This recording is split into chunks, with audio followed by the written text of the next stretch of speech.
पल में देखे कि जन आंदोलन सब इकट्ठा होकर तय किए कि इनको कैसे भी हमको हरानी है। मुझे लगता है ये चीज अगर हम देखेंगे तो ये क्यों हुआ, क्यों जिन पार्टियों को अपने बीच में जो लड़ाई झड़ाई चलती है वो क्यों एकत्रित हुई। मेधा ने एक बात कही कि जन संगठनों को पॉलिटिक्स से भेद नहीं है, लेकिन एक जमाना था जहां पर जन संगठन को जो मेन स्ट्रीम बोलते थे, हम भी उस जमाने में थे जन आंदोलन में, तो हम बोल ही सकते ये बात। ये लगता था कि नहीं, पॉलिटिक्स से हम लोगों को दूर रहना है, ये पॉलिटिक्स में जो लोग हैं इनसे हम लोग भरोसा नहीं कर सकते, ये एक बात चलती थी जन आंदोलन में। लेकिन वो भी एक चीज इस बार बदला, और मुझे लगता है कि वो बदला हुआ परिस्थिति जो आज देश का है, इस चीज को हमको समझना है।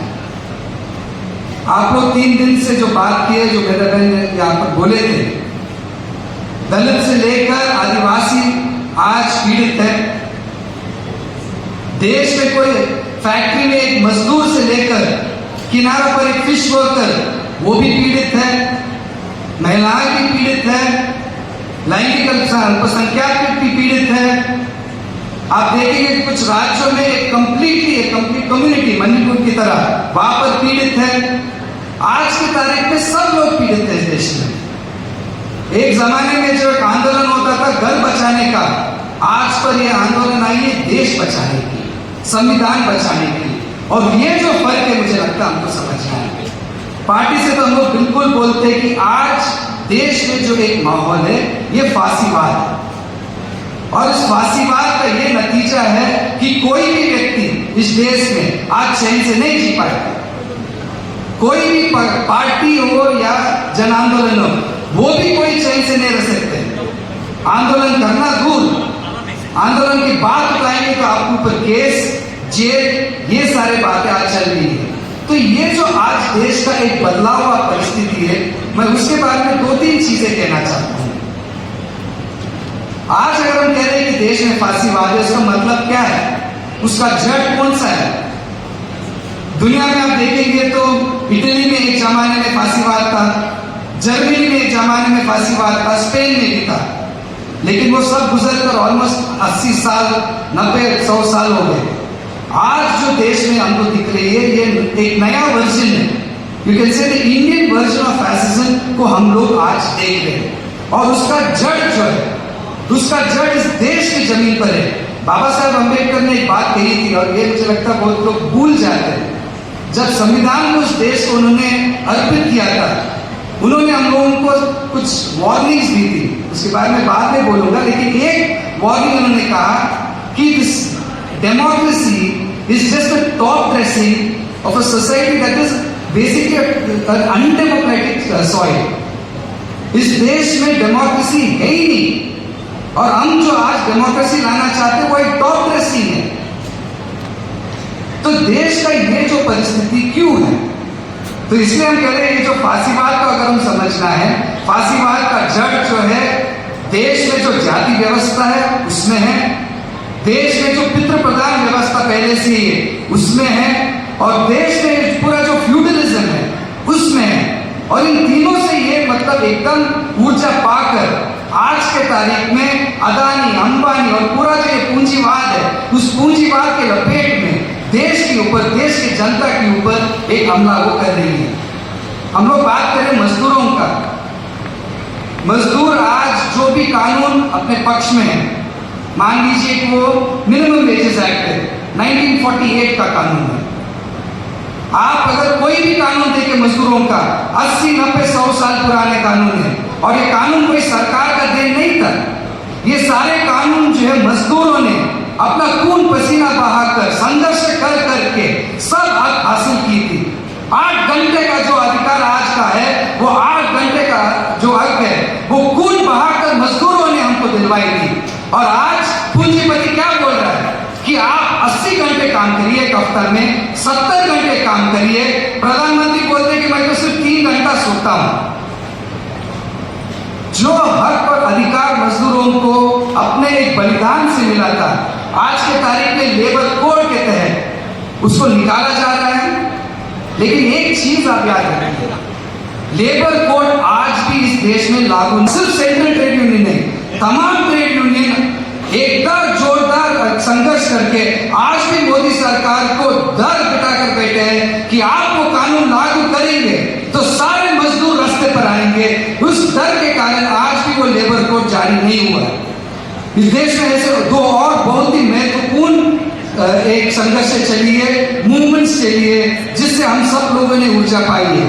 एक तरफ में एंटी सीए स्ट्रगल, जब पूरा ये सिटीजनशिप को एक धर्म के नाम पर बांटने का, धर्मीकरण करने का जो एक पूरा कोशिश किया, इसके विरोध में जो देश में एक संघर्ष चला और जो किसानों का जो पूरा एक संघर्ष चला, तो एक तरफ जब ये पूरा एक फैसिस्ट हमला हो रहा है, दूसरी तरफ लोगों का एक आक्रोश, पॉलिटिकल पार्टियों का आक्रोश, जन संगठनों का आक्रोश, वो एक माध्यम रहा जिससे सरकार को हम अभी चुप दिखा रहे हैं।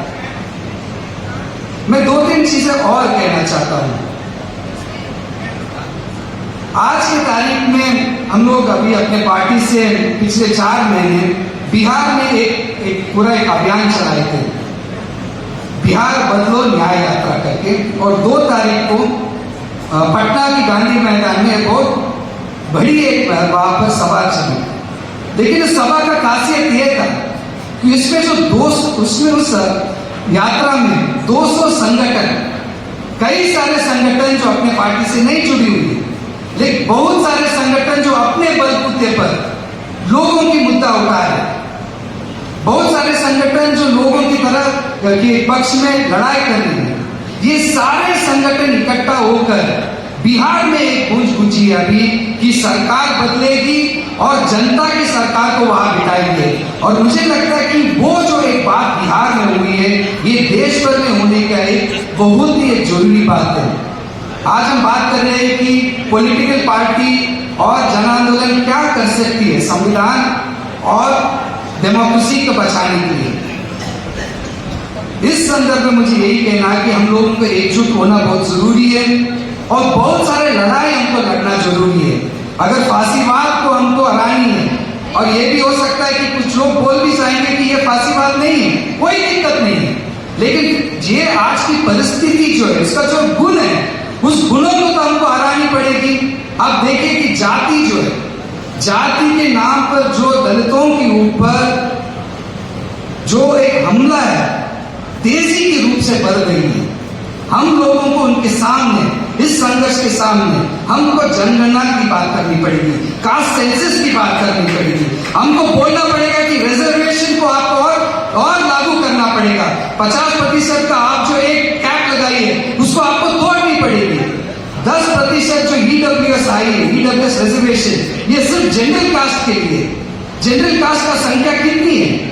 मैं अपने कर्नाटका के बारे में आपको बोलूं, कर्नाटका में सिर्फ 3% ऐसे समुदाय है जिनको आरक्षण नहीं मिलती है। तो 3% के लोग के लिए कितना? 10%, और जो मेजॉरिटी लोग हैं उनके लिए सिर्फ 50%। ये अन्याय हमको रोकनी चाहिए। तो ये जो फांसीवाद का विरोध का एक संघर्ष है, ये जाति का विरोध का एक संघर्ष है। अगर हम लोगों को जाति को एनालाइज करनी है, जैसे बाबा साहेब अम्बेडकर ने कहा, तो हमको बिल्कुल ये सारे मांगे अपने को रखनी पड़ेगी। फांसीवाद का विरोध लड़ना मतलब पितृ प्रधान व्यवस्था जो है, उसको संपूर्ण रूप से डिस्ट्रॉय करना।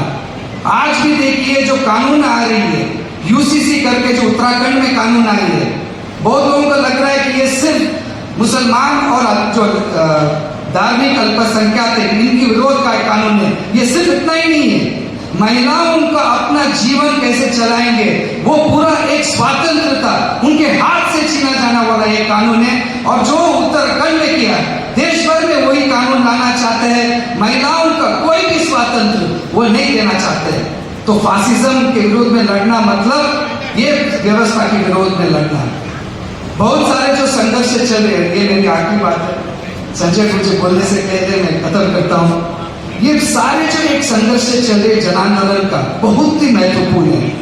बहुत सारे आंदोलन में हम भी साथ में खड़े रहते हैं, पार्टी के नाम पर भी खड़ा रहते हैं, वकील के तौर पर खड़ा रहते हैं, हम लोगों के स्टूडेंट ऑर्गेनाइजेशन के नाम पर खड़ा रहते हैं, हम लोगों के मजदूरों के, किसानों के संगठन के नाम पर हम लोग खड़ा रहते हैं। लेकिन मेरा बस एक ही चिंता रहता है कि अगर हमको जंगल बचानी है, अगर हमको जल बचानी है, अगर हमको जमीन बचानी है, अगर हमको अपनी हक और अधिकार को बचानी है, तो ये सारे जो संघर्ष चल रही है, ये पूंजीवाद के विरोध के संघर्ष, उनके एक दायरे में आना ही पड़ेगा। हमको पूंजीवाद भी चाहिए और न्याय भी चाहिए। पूंजीवाद भी चाहिए, जंगल को भी बचानी है, पूंजीवाद भी चाहिए, भाजपा को भी हराना है, फासिज्म को हराना है। ये बिल्कुल नहीं हो सकता है। अगर इस देश में सारे अल्पसंख्यक, सारे शोषित, सारे मजदूर वर्ग अगर वो चैन की जिंदगी जीना है, तो ये पूंजीवाद के विरोध की लड़ाई, मोदी अडानी के विरोध की लड़ाई, फैसिज्म की हराने की लड़ाई, ये लड़ाई को हम सबको एकत्रित होकर लड़ना पड़ेगा। बिल्कुल हम लोग अपने पार्टी से संघर्ष में हम लोग है, सबके साथ